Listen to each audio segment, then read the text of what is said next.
Let's now shift focus to Sri Lanka, which is facing its worst downturn since independence. Hours after protesters rallying against the severe economic crisis in Sri Lanka clashed with the police near the President Rajapaksa's residence in Colombo, a curfew has now been imposed with immediate effect in the capital city. According to reports, hundreds of protesters tried to storm the house of President Rajapaksa, demanding his resignation, and after tear gas and water cannons were used to disperse the crowd. On Thursday, the government had to turn off street lights in Colombo to save electricity as the country faces its worst economic crisis in decades. Let me go across to our correspondent Shilpa. Shilpa, some very dramatic visuals coming in right now from Sri Lankan capital, but also it is kind of a testament to the fact that how dire the situation is right now on ground in the island country. People are frustrated, they are angry, and they have nowhere to go, and they are being forced to take such drastic steps.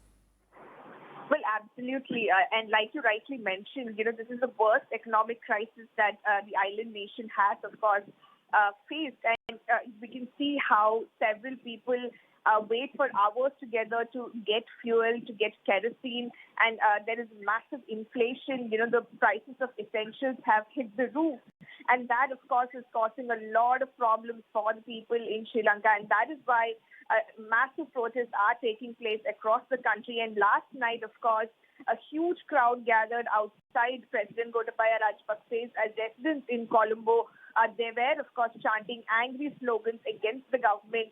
And the police, of course, had to be deployed in large numbers. In fact, they had to use tear gas and even release water cannons to disperse the crowd. But even then, there were several people who persisted, who would still continue their protest.